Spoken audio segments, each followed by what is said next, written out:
Monsieur, vous portez un t-shirt Uniqlo? Oui, je porte Uniqlo beaucoup plus que Dior. C'est pratique, pas besoin de faire semblant.1946年創辦到依家 ，Dior 第一次將數比江山交俾一個優衣庫狂魔啊！一個中意着幾百蚊平價衫嘅北愛爾蘭仔，憑咩可以一人分飾三角，統治埋女裝、男裝同高定啊？佢就係 Jonathan Anderson， 你冇聽錯啊，就係嗰個喺 Instagram 自爆我着優衣庫仲多過着自己牌子10倍嘅男人。網民都炸晒機嘅話，Dior新老細着優衣庫開會，呢個世界係咪癲咗啊？其實呢個所謂嘅叛徒就係呢代最勁嘅創意天才 Jonathan Anderson， 連 LVMH 嗰個見到靚品牌就流口水嘅狼王老細 Bernard Arnault 都親口讚佢啊！點解佢中意着平民衫嘅人可以坐正喺呢個天價高定王座啊？其實呢位掌管 Dior 嘅 Jonathan Anderson， 佢每日嘅生活簡直係一種極端矛盾啊！大家知唔知佢着咩啊？佢日日都係優衣庫啊！你諗下，優衣庫係咩出身啊？1984年喺港島起家，柳井正創辦，主打幾百蚊件，標榜 Lifewear， 人人都着得起嘅衫。呢個玩開平民快時尚 T 恤牛仔褲就出街嘅男人，點樣去執掌全宇宙最貴嘅 Dior 啊？呢種拉扯正就係佢嘅招牌啊！講到呢度啊，不如大家一齊想象下，2025年12月，巴黎 Dior 總部燈火通明啊！41歲嘅 Jonathan 啱啱開完場高級定做服會議，佢班下屬忙到踢晒腳啊，即係忙緊整理件價值連城嘅高定裙。突然間有個助手停晒手啊，對眼望實老細身上件衫，忍唔住細細聲問：老細，你着緊呢件係咪優衣庫嘅 T 恤啊？ Jonathan 竟然笑笑口答佢：係啊，我着優衣庫仲多過着 Dior 啊，佢實用啊嘛。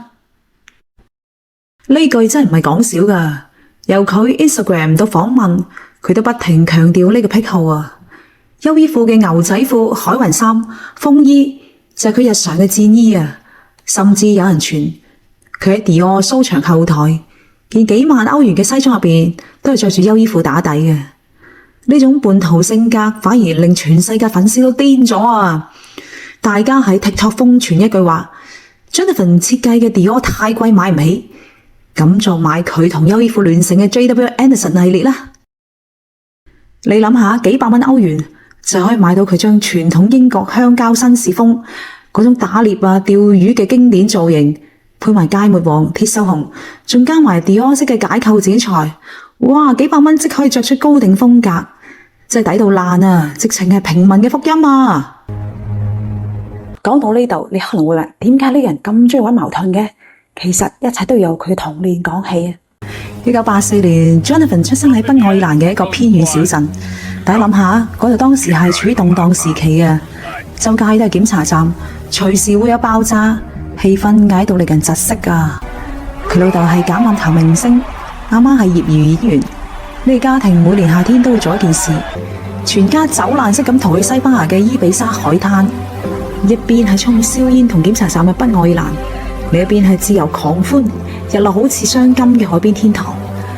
呢種極端嘅二元對立，就係佢對矛盾沉迷嘅根源啊！18歲嗰年，佢去咗美國華盛頓學戲劇，點知戲演唔成，佢反而喺戲劇院嘅服裝間發現咗真愛。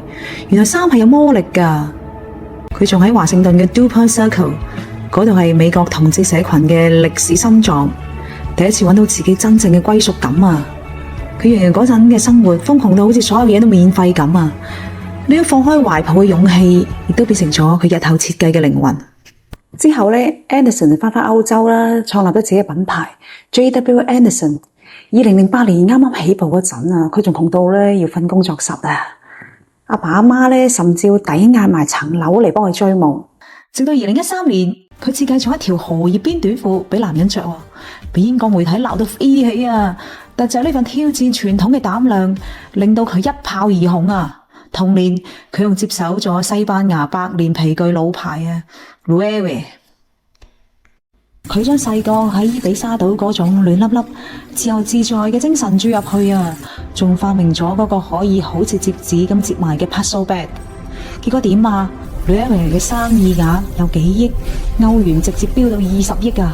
哇，係咪超厲害呢？不過英雄背後點少得美人啊？一個成功男人嘅背後點會冇一個重要嘅人啊？就喺佢掌管 Loewe 嘅時期呢， Jonathan 遇到佢嘅真命天子啊，佢就係 Paul Engelnada， 我哋後邊就叫佢 Paul。大家聽落可能覺得佢係個普通藝術家，但其實佢內心好狂野啊！佢細個追迷嘅係咩啊？係漫畫啊，特別係 Tom of Finland 嘅嗰啲大膽嘅好原始嘅同性色情插畫，嗰啲粗獷嘅身形、流緊汗嘅皮膚，仲有男人之間最親密嘅瞬間，通通變晒做阿 Paul 嘅創作靈感啊！佢唔單止有藝術細胞，佢仲好有實力啊！阿 Paul 喺巴塞隆拿畢業之後，喺巴黎世嘉呢大牌子磨練過，之後加入 Loewe 成為女裝高級設計師。佢同 Jonathan 嘅愛情可以話係由藝術火花開始嘅。阿 Paul 話嗰啲橄欖球員插畫印晒喺 J.W. Anderson 嘅衫上邊，甚至佔領埋倫敦蘇豪嘅旗艦店啊！去到2025年 ，Jonathan 入主 Dior 呢場世紀大過檔，阿 Paul 當然夫唱婦隨，跟埋去執掌高定系列。連紐約客呢啲大媒體都認證過佢哋嘅關係。阿 Paul 唔單止係 Jonathan 嘅親密戰友，更加係佢嘅靈魂清道夫啊！佢成日會提醒 Jonathan， 喂，除咗時裝，呢個世界仲有其他好多嘢做㗎。就係因為呢份清醒，令到 Jonathan 就坐喺 Dior 嘅神壇上邊，佢嘅設計依然可以保持嗰種對世界嘅好奇，同埋最原始、最性感嘅張力啊！講到2025年 ，Jonathan 喺 Dior 嘅第一張成績單，簡直震動成個巴黎啊！大家想象下個畫面，男裝首場 show 嘅地點，竟然間喺巴黎榮軍院，嗰度係拿破崙陵墓嘅所在地，有個閃到爆嘅金色圓頂，成個宮殿莊嚴到不得了啊！係法國權力同軍事嘅歷史象徵啊！Jonathan 專登揀呢度，就係要玩一場歷史對決現代嘅大龍鳳啊！呢場 show 最精彩嘅地方係佢將3種唔同世界嘅風格，好似攪拌機咁撈埋一齊。首先佢玩預科生風，即係美國東岸嗰啲名校仔，乾乾淨淨嘅優雅感。轉頭佢又加埋獨立邋遢風，即係以前2000年嗰種特登扮到亂糟糟，好似 party 完之後嗰種頹廢性感。最後仲要撞埋戶外機能風，即係將登山露營嗰啲爬山衫變成最型嘅街頭穿搭啊！你諗下，貴公子嘅優雅，派對後嘅邋遢，爬山裝嘅實用，呢幾樣嘢本嚟牛頭唔搭馬嘴，但 Jonathan 就有本事將佢哋撞出火花，即係型到冇朋友啊！如果話男裝首場 show 係一場權力遊戲，咁2025年11號嘅女裝首場 show 呢，就直情係一場心靈恐怖片啊！開場嗰陣，全場燈光熄晒，個巨型鍍金字塔屏幕上面投射出英國紀錄片大師 Adam Curtis 製作嘅短片。呢位大師最叻係咩啊？係用迷幻嘅舊檔案配埋令人心寒嘅旁白去批判呢個世界。屏幕第一句就閃出 To dare enter the house of Dior， 你敢唔敢入嚟 Dior 呢間屋啊？隨之而嚟嘅係一場視覺上嘅高速核彈。Jonathan 將 Dior 幾十年嚟嘅歷史片段，由 YSL 到 Raf Simons 嘅舊 show， 全部同懸疑大師希治閣嘅恐怖片混剪埋一齊。片尾最絕嘅係畫面快速到達，將所有碎片吸入呢個 Dior 鞋盒入邊。開盒擺出靈感，然後嘣一聲閂埋個盒，勇敢向前行啊！呢個咁戲劇性嘅開場，直接話俾全世界聽，新一代嘅 Dior 唔再係一味追求優雅嘅花瓶，而係一個夠膽面對過去鬼魂、夠膽喺恐懼入邊大膽重生嘅牌子啊！由北愛爾蘭小鎮到巴黎榮軍院嘅金頂 ，Jonathan 用行動證明咗，時裝唔係要令人窒息，而係要令人呼吸噶。佢一手拎住優衣庫嘅 Life Wear 精神，一手握住 Dior 嘅高定傳承，喺拉扯之間爆發出最耀眼嘅火花。呢個時代唔缺奢侈品，缺嘅好似佢咁於鬼魂面前大笑，咁喺皇著上面做自己嘅無厘頭大師啊！所以如果你仲問點解Dior老細着優衣庫啊，答案好簡單啊，因為只有夠膽着得平凡嘅人，先有能力創造出真正嘅非凡啊！Dior嘅新章節已經揭開啊！大家準備好同呢個優衣庫仔一齊癲未啊？多謝收聽啊！我哋下次再見啦，拜拜。之後 Jameson 翻歐洲 sport 創業者，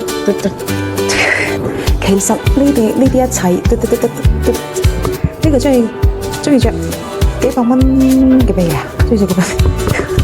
講到2020